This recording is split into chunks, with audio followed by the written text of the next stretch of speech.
Ante las mareas de todos los días,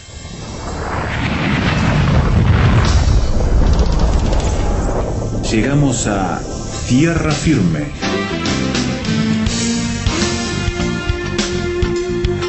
Diálogos de actualidad con Salvador de Lutri.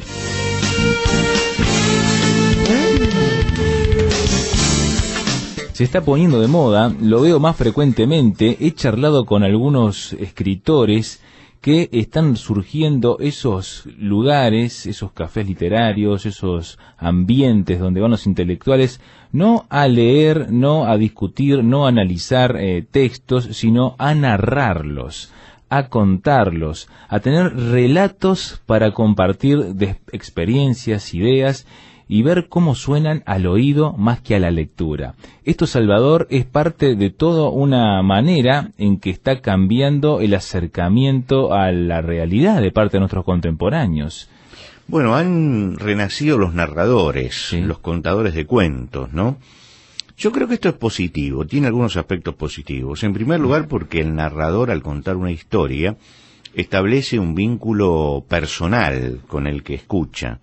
Y nosotros que tenemos vínculos tecnológicos con la realidad, que sí, miramos las cosas en la pantalla, ¿no es cierto?, del televisor o del cine, volvemos a recuperar la persona, recuperamos la narrativa como la vivían nuestros mayores, la abuela contando cuentos a los niños, ¿no es cierto?, la pequeña historia. Lo que es un poco más preocupante es que, como decías vos, los intelectuales estén pensando también en esto. Porque dejan de pensar en cosas más abstractas, más trascendentes, más de cosas muy elevadas y se fijan más en la cotidianeidad de la gente. Claro, ha renacido el cuentito, ha renacido el apólogo. Si uno entra en Internet se va a dar cuenta de que está lleno de historietitas, ¿no?, que tratan de ilustrar cosas. Algunas son positivas y otras no son tan positivas, ¿no? Algunas realmente reflejan realidades y otras apoyan la decadencia, sí, ¿no? Sí. Yo recibía una historia de estas, porque también las mandan, hay gente que se encarga de cuando descubre una la manda, ¿no?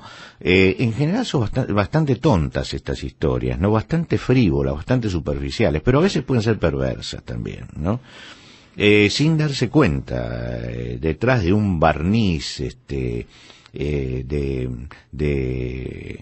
maravilla, ¿no? Claro. De deslumbramiento, de cuento, de enseñanza, ¿no? De parábola. Moraleja, seguro. Sí, la moraleja no suele ser a veces tan eficaz como se piensa. Recibía uno que contaba la historia de un señor que salía con 2 cántaros a buscar agua. Uh-huh. Y entonces volvía con los 2 cántaros, pero uno de los cántaros estaba rajado y por lo tanto iba cayendo agua, mientras que el otro, que era un cántaro perfecto, llegaba siempre lleno y con ese podía llenar su cisterna, ¿no? Mucho mejor que con la otra. Pero yendo y viniendo con los cántaros, por supuesto que uno dejaba un reguero de agua. Y un día en ese reguero empezaron a crecer flores. Entonces decía, conclusión que sacaba el que mandaba la historia, nuestras imperfecciones son útiles, nuestras imperfecciones sirven, nuestras imperfecciones producen cosas positivas. Bueno, yo creo que ese relato es perverso, ¿no? Decir que una imperfección en la persona es positiva porque produce cosas buenas, y entonces tenemos que rajar al otro cántaro para que produzca también cosas buenas, porque el otro no produce nada, ¿no es cierto? Yo creo que las imperfecciones, por el contrario, son negativas, no son como rajaduras por donde sale el agua y crecen flores, sino que las imperfecciones humanas suelen producir cosas pero muy perniciosas. Entonces creo que esos apólogos, que son tan lindos, tan atractivos, porque la historia resulta así tan simple, a veces traen historias que realmente son perversas y enseñan cosas que realmente ofenden al lector, a la persona pensante, ¿no es cierto? Yo creo que hay cosas que son un insulto a la inteligencia, ¿no? Y creo que algunos de estos apólogos, o como se los quiera llamar, son insultos directamente a la inteligencia, ¿no?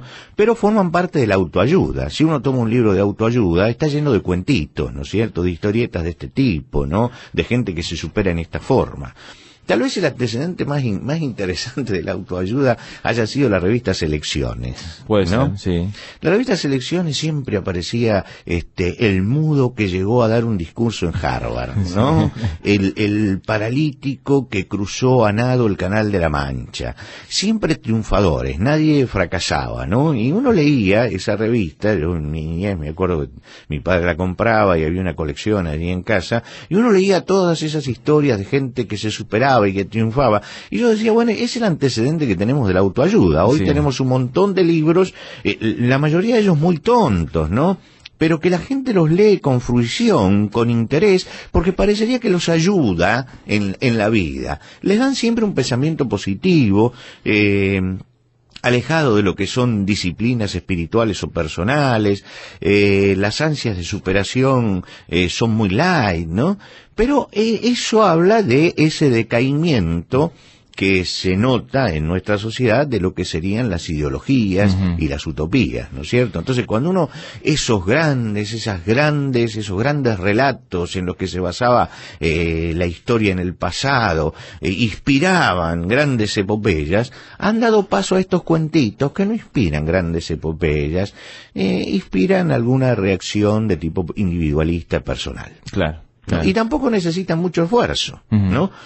Para leer, no sé, un libro de Hegel o de El capitalismo de Marx o El Ser y la Nada de Sartre, se necesita una preparación y un esfuerzo que no se necesita para estos apólogos seguramente, ¿no es cierto? Sí. Bueno, esto habla del descreimiento del pensamiento y de la quiebra que tiene el pensamiento. Cuando Vuillard habla del odio al pensamiento, ¿no? Y cuando estamos hablando de una sociedad que realmente odia el pensamiento, llevemos el término al extremo, ¿no es cierto? No olvidándonos un poco de la forma en que lo encaran los filósofos, digamos que hay una rebelión contra el pensamiento, ¿no? Esta es una actitud abiertamente posmoderna. Que está enmarcado dentro de lo que François Lyotard, un escritor francés, en su libro Condición Postmoderna, escribía como el derrumbe de los grandes relatos, decía él, y el surgimiento de los pequeños relatos. Claro. El filósofo François Lyotard sostiene que en la posmodernidad caducan los grandes relatos o los metarrelatos. ¿Y a qué llama él relatos o metarrelatos? A los proyectos, a las utopías, a las historias, a los mitos que legitimaban instituciones, fundamentaban costumbres sociales, la religión, la ética o las leyes, ¿no?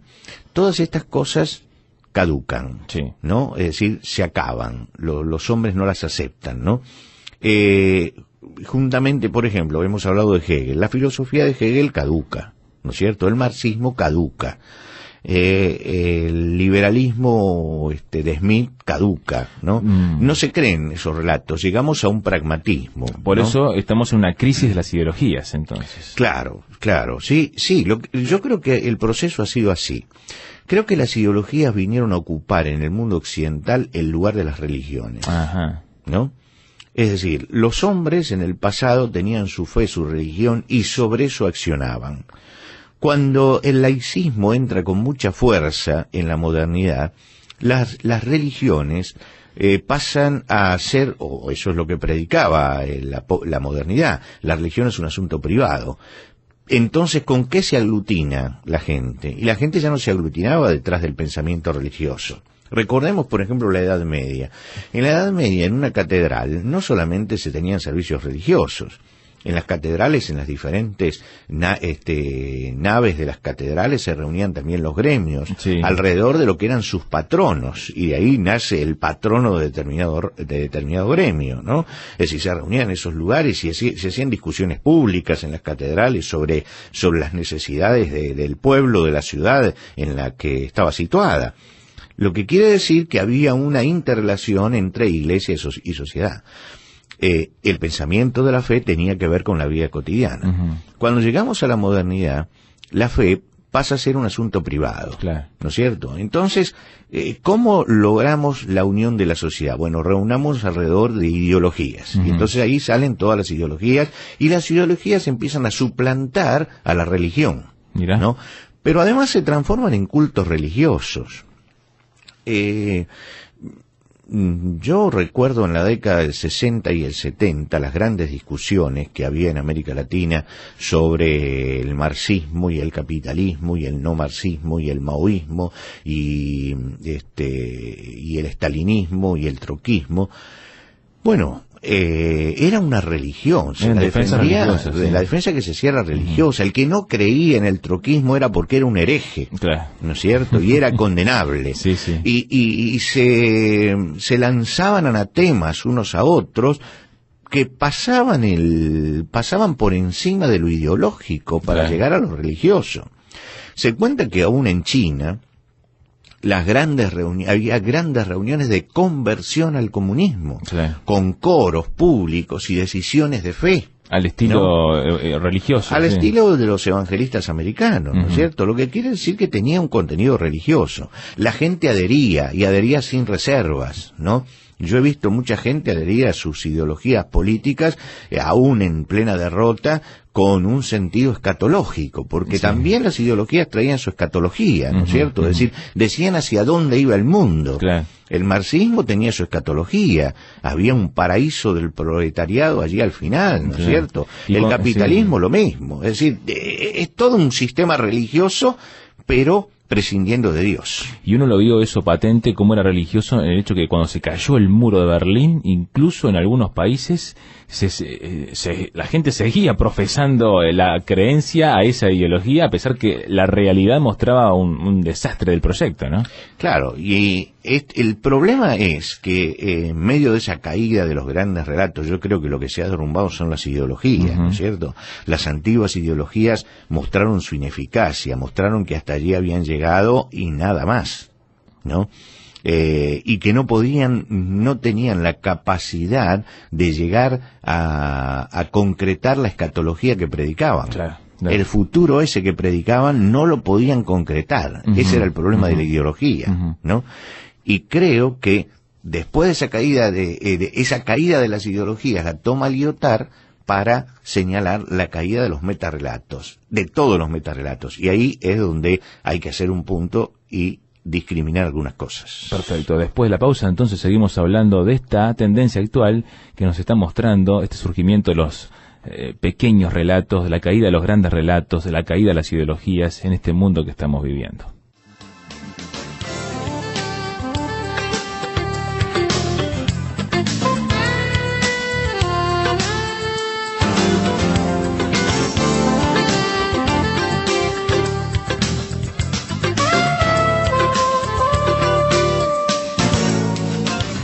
Tierra Firme en Internet. Descubra nuestro sitio, materiales, datos, la transcripción de estos comentarios, frases sobre este tema que le ayudarán a desarrollar una posición con bases sólidas. Visítenos en www.tierrafirmertm.org www.tierrafirmertm.org. Tierra Firme es una producción de Radio Transmundial.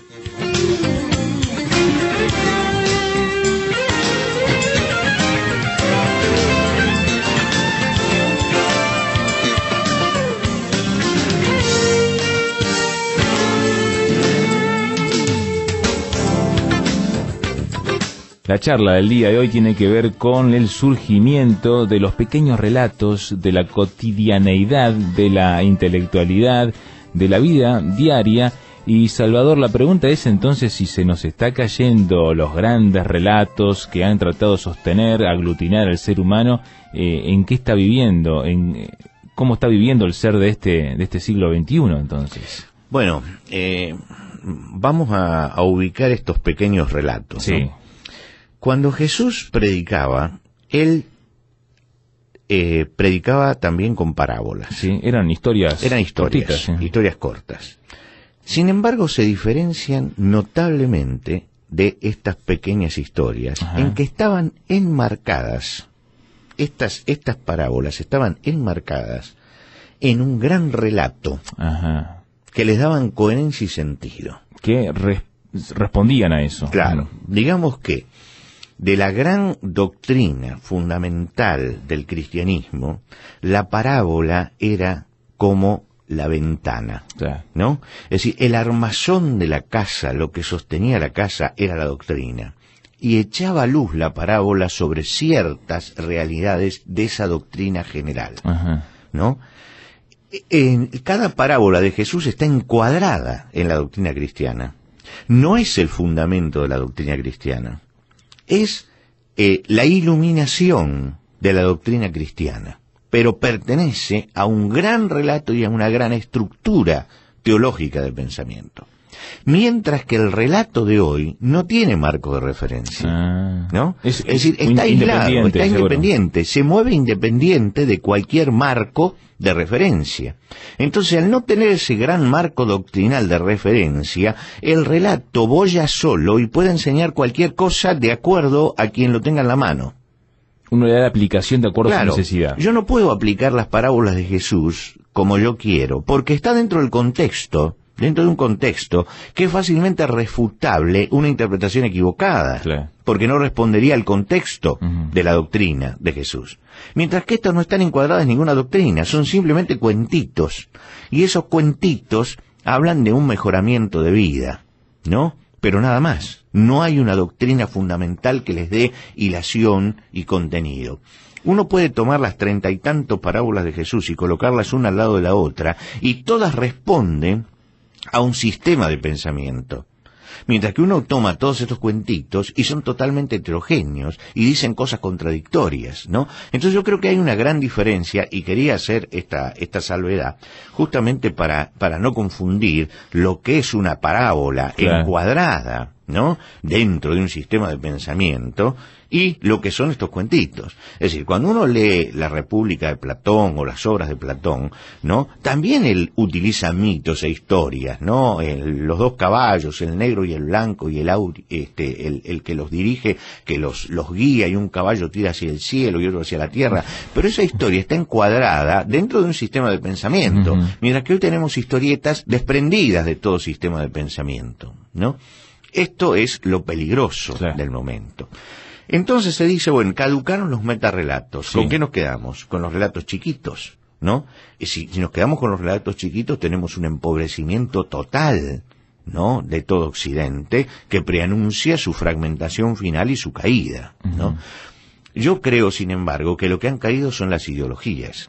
Que en esta caída que tiene la modernidad, donde las ideologías caducan, ¿no?, donde las ideologías muestran su ineficacia y la voluntad del hombre de no crear más ideologías, ¿no?, o de no defender más ideologías porque no llegan a ningún lado, creo que en esta caída, algunos como Lyotard intentan traer también el pensamiento religioso y unirlo a la caída de las ideologías, ¿no?, para producir una hecatombe donde caiga todo. Y yo creo que el pensamiento religioso no cae.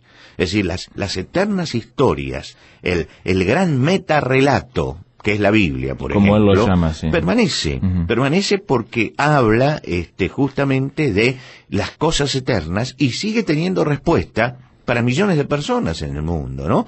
Entonces, el Dios espiritual y eterno habló, se reveló, está la palabra de él, y todos los relatos humanos caen, pero Jesucristo dijo que la palabra esta no pasará y permanece para siempre, ¿no? Entonces esto no es un metarrelato que cae junto con todo lo demás. Lo que caen son las ideologías. Ya no creemos más en las ideologías. ¿Por qué? Porque la realidad nos ha mostrado que tanto capitalismo como comunismo, que tanto el liberalismo como el marxismo, en definitiva no lograron los objetivos que se habían propuesto. Pero nos queda el principio de la fe, que es inamovible y que es eterno. Entonces, eso es lo que en lo que discrepo con Lyotard, ¿no? En esta mezcla que él hace de los metarrelatos entre las ideologías que caducan y las grandes doctrinas de fe que permanecen. Porque aparecen personas como Michel Foucault, por ejemplo, que ahora nos dicen que, bueno, hay que ver quiénes son los que escriben las historias, quién escribe la historia, y la han escrito, dice él, los grandes ganadores o los que tienen el poder,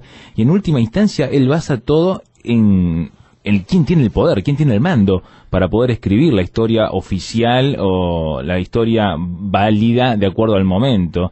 Y él dice que hay que romper con toda esa estructura para reescribir la manera en que entendemos al mundo.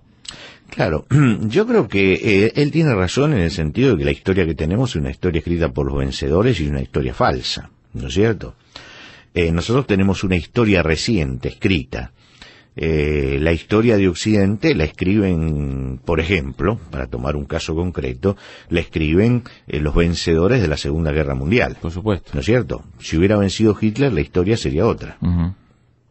Es decir, es de acuerdo a quien escribe la historia, ¿no? Con esto no estoy haciendo una defensa de nada, simplemente estoy diciendo realidad, que, sí.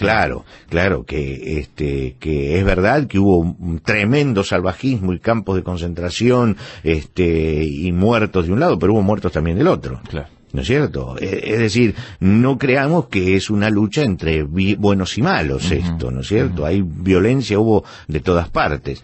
Y por supuesto que hay una perversidad especial en el nazismo que no podemos dejar de reconocerla y todo esto, pero a lo que me refiero es que se llega a una historia donde los vencedores escriben y ellos son impolutos, claro. ¿No es cierto? Ellos no cometieron ningún error, ¿no? Los grandes hechos heroicos de la antigüedad también, todo ese tipo de cosas, ¿no? Claro, bueno, toda la historia yo creo que está escrita por los vencedores, toda la historia, ¿no es cierto? Que es lo que los que dejan el testimonio, por eso yo creo que si uno quiere saber realmente cuál era el sentimiento del hombre en cada época, no vale la pena basarse únicamente en los libros de historia, hay que mirar su arte, que ahí se revela realmente lo que pasaba en el corazón de los hombres, ¿no? Uh-huh. La epopeya napoleónica fue admirada y aplaudida por los franceses y exaltada hasta tal punto que Napoleón tiene un panteón allí en Francia donde lo siguen honrando. Uh-huh.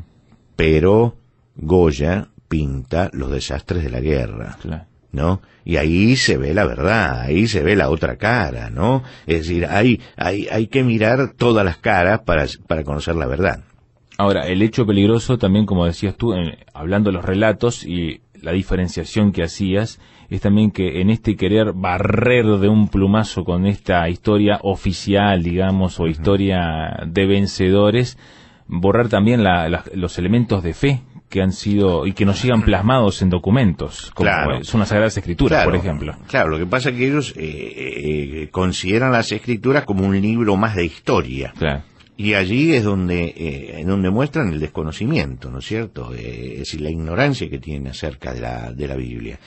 Porque la Biblia tiene una característica que muestra justamente el origen divino del libro y no el origen humano.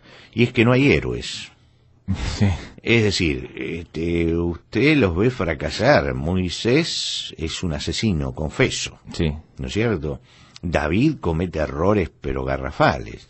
Es decir, después los predicadores y los que transmitieron los convierten en grandes héroes, ¿no es cierto? Pero realmente son hombres de fe, pero que se los muestra con todos sus defectos, ¿no? Con todos sus problemas, con todos sus fracasos. Es bien realista en mostrar que el hombre tiene facetas positivas y facetas negativas, ¿no? Pero por encima de todo eso estamos ante un libro que no es un libro de factura humana. Si hubiera sido de factura humana, si hubieran escrito únicamente los sucesores de David, hubieran contado solamente sus virtudes y no sus grandes defectos, ¿no?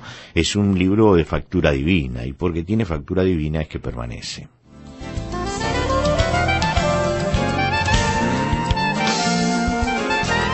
Los grandes músicos en tierra firme.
Escuchábamos de Schubert el Scherzo Presto del quinteto para piano y cuerdas, interpretado por la Sinfónica de Hamburgo. Queremos escucharle a usted ahora y qué piensa de nuestro programa de hoy titulado Metarrelatos en la conversación con Salvador de Lutri. En nuestro sitio web encontrará todos los materiales y la oportunidad de interactuar. tierrafirme.rtm.org. Allí estará el audio, el texto de la conversación, materiales que están gratuitos para escucharlo en línea o descargarlos en archivo MP3, PDF, sin ninguna dificultad. Usted simplemente está allí y haciendo clic donde corresponde, descarga los materiales. tierrafirme.rtm.org. Va a también poder ver otros programas, leer artículos, escuchar conferencias de Salvador de Lutri en los grandes temas, suscribirse a nuestro boletín electrónico, también tener las conexiones en las redes sociales para unirse a nuestros grupos, seguirnos y estar al tanto de los desarrollos de este programa. tierrafirme.rtm.org. Hasta aquí llega nuestro programa del día de hoy, pero esperamos encontrarle la próxima ocasión en que anunciemos una vez más Tierra Firme.